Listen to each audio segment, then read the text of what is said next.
e não desistirem à primeira dificuldade. A estatística, se nós formos espremê-la bem, efetivamente tem alguma necessidade de cálculo. As pessoas têm que ser a trabalhar com uma máquina de calcular relativamente bem ou com um software, mas a estatística, eu costumo dizer isto aos alunos, não é nada difícil, resume-se a um conjunto de regras lógicas que nos ajudam a decidir quais é que são as metodologias que temos de utilizar em quais cenários. Se eu tenho uma variável ordinal, que tipo de metodologia estatística que eu devo utilizar, se eu tenho uma variável intervalar, o que é que eu devo utilizar, se eu tenho grupos independentes, o que é que eu devo utilizar, e portanto eu consigo esquematizar isso, aliás faço esse esquema aos alunos, consigo esquematizar quase de uma forma de inteligência artificial, ou seja, quase não é necessário haver ali um conhecimento para além de saber ler uma árvore de decisão. E portanto, a grande mensagem que eu dou na primeira aula é: para alguns de vocês isto vai começar por parecer difícil, mas assim perceberem a lógica e a orgânica de funcionamento da estatística, vão ver que não é nada difícil, que é perfeitamente uh, possível. Alunos que vêm de humanidades, alunos que tiveram ou que não têm matemática, como eles costumam dizer, desde o nono ano, agora que eu acho quantitativo e divulgar você também matemática. Tem matemática aplicada às ciências humanas, portanto, tem. Mas, apesar de todas as dificuldades que eles sentiram nessas cadeiras, a estatística é um bocadinho diferente, porque a estatística que nós ensinamos aqui não é estatística para estatística. É estatística para pessoas que vão fazer análise de dados. Portanto, a nossa ênfase é, obviamente, na estatística aplicada às ciências sociais e humanas. É o nome do meu outro livro. Chama-se Estatística Aplicada às Ciências Sociais e Humanas. E, portanto, toda aquela parte do cálculo que um estatístico está, que um aluno está a fazer um curso de estatística, obviamente tem que saber, aqui não é o fundamental. Aqui o fundamental é perceber em que cenários é que eu utilizo que tipo de análise e depois saber fazer essa análise com uma máquina de calcular ou saber fazer essa análise com software. Não tem que saber fazer essa análise com os cálculos manuais. Mas também se tivessem, eu costumo dizer isso, bom, mas mesmo assim se tivessem, o tipo de cálculos que vocês têm que fazer não são cálculos muito difíceis. Calcular uma estatística teste, sei lá, por exemplo, calcular um teste TSU, então teste muito utilizado, tem três operações: subtração, raiz quadrada e divisão. Alguém me obriga a fazer isso? Reparem, nem sequer temos as pessoas para ser raiz quadrada, não. É com a máquina de calcular. Portanto, não é difícil. É um resumo, são um conjunto de regras de lógica.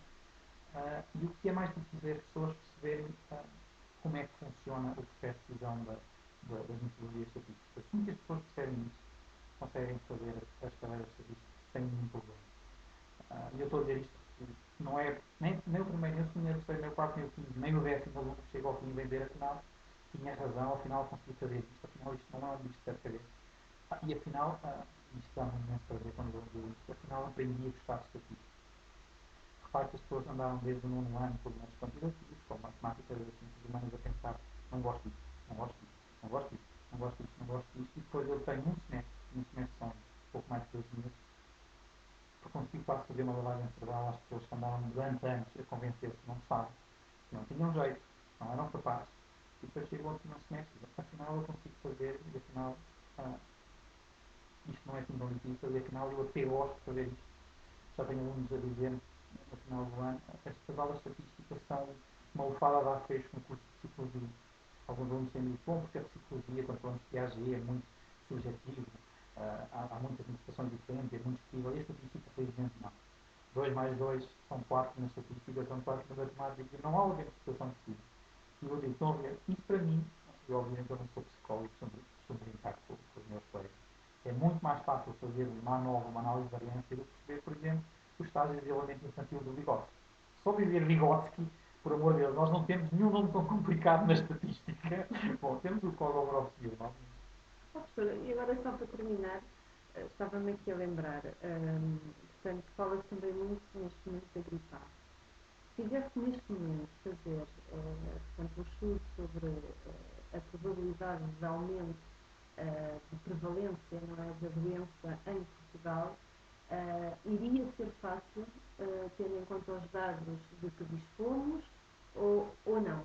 Iria. Esse estudo, aliás, está a ser feito pelo Ministério da Saúde. Sim, claro. Todos os dias liberta novas estatísticas sobre novos casos, sobre a proveniência dos novos casos. Porque fazer um estudo metodológico com os recursos do Ministério da Saúde não era difícil.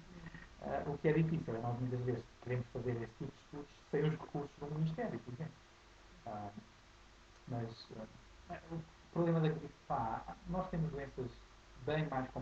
do que a gripe A. Há claramente uma manipulação da comunicação social. O número de casos mortais devido à gripe A de efeito direto são muito reduzidos. O que há pessoas que têm outras complicações e, portanto, numa situação de gripe ficam mais suscetíveis e acabam por falecer, infelizmente, associada à gripe A, mas que também faleceriam se tivesse uma gripe normal, não é? Se nós pensarmos nos grupos de risco da gripe em Portugal, por exemplo, todos os anos já o Ministério tem essa estatística. No inverno morrem imensos idosos com uma simples gripe. Portanto, a gripe A não é muito diferente disto. As pessoas vão ao hospital, as pessoas vão ao hospital e tomam Tamiflu e acabam por ir para casa 2 dias depois, quer dizer, e realmente a mortalidade não é assim tão grande. Eu acho que existe aqui uma grande necessidade da comunicação social em dar notícias e dar notícias daquelas que prendem o doutor aos jornais ou à televisão, e acaba por haver um implemento que acaba por não ser benéfico para ninguém, quer dizer, que as pessoas ficam com receio de viajar, de ir a locais públicos, de conviver com outras pessoas. É claro que também não faz mal ter um receio, não é? Porque a gripe A, tal como a gripe normal, transmite contágio direto e por contacto social entre os indivíduos. Portanto, se tivermos alguns cuidados, também não faz mal nenhum. Mas, sinceramente, eu acho que a gripe A não é grave, obviamente, há pessoas a morrer, portanto, é grave. Havia pessoas que estão afetadas, que faltam trabalho, é grave, mas eu acho que é doenças no fundo, era mais um graves. exemplo para percebermos a importância que a estatística pode ter numa previsão possível de uma doença que tanto pode ser a gripe A como outra qualquer, e que, se calhar, antecipando um bocadinho o resultado, não é? Poderá ajudar as entidades competentes a prevenir de alguma forma. Os nossos colegas da epidemiologia, portanto, ainda há pouco tinha falado da psicometria e a estatística aplicada à investigação psicológica, a epidemiologia é a estatística aplicada aos problemas associados com a transmissão de doenças. Os nossos colegas da epidemiologia têm todos esses modelos estatísticos. Estão a ser modelos de regressão linear, são ferramentas que obviamente são ferramentas estatísticas, mas aplicadas naquele contexto. E os nossos colegas conseguem fazer isso. Quer dizer, a Organização Mundial de Saúde está exatamente a fazer essas previsões, a dizer, bom, com esta taxa de expansão da gripe e de contágio, nós prevemos que daqui em outubro, por exemplo, 25%, acho que foi o último número que eu ouvi, 25% da população portuguesa terá apanhado de gripe A. Ok, bom.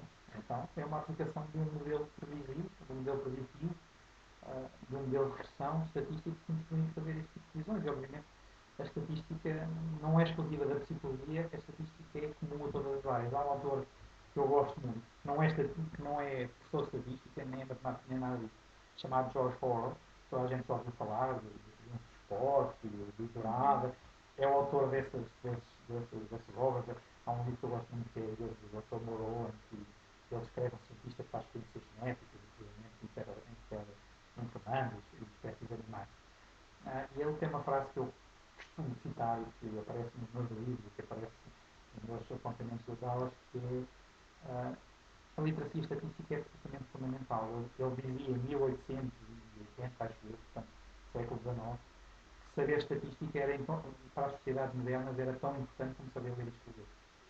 E é verdade, porque nós somos bombardeados constantemente com estatísticas de desemprego, estatísticas de acesso à universidade, estatísticas de empregabilidade, e estatísticas da transmissão da gripe A, e estatísticas da gripe. E se o indivíduo, enfim, não souber o que é uma média, não souber o que é uma porcentagem, não souber o que é uma previsão, vai olhar para aquilo e vai dizer, mas isto quer dizer o quê? Bom, não está. Não é? Por exemplo, quando falamos das desigualdades sociais, e falamos, por exemplo, de salários médios e salários medianos, o que é um salário médio, o que é um salário mediano? Se as pessoas não tiverem esses conhecimentos, não vão conseguir perceber qual é o nível da discussão e não vão conseguir perceber do que é que se está a falar. E esta frase do Borrell, para além do triunfo dos pobres, eu acho, é uma frase que eu acho muito simpática. Porque também me revejo muito dela, que é mesmo estatística. O David Howell diz uma coisa um bocadinho diferente, que é estatística não é realmente acerca de números, também é uma frase que eu costumo citar muito. Estatística é sobre a nossa participação na sociedade, sobre a nossa interpretação da sociedade e a nossa participação enquanto cidadãos de pleno direito. Porque se não percebemos que números é que estão associados às taxas de abstenção das eleições, à inflação, quer dizer, não vamos conseguir ser membros ativos da sociedade. E o legal diz exatamente isto, que a estatística não é realmente acerca disso. A estatística é acerca da nossa participação na sociedade. Eu acho que é uma excelente frase para Não. terminar, porque é mesmo deixa a mensagem principal às pessoas em geral e também eventualmente aos alunos que possam ficar por tal, que eu penso que é fundamental realmente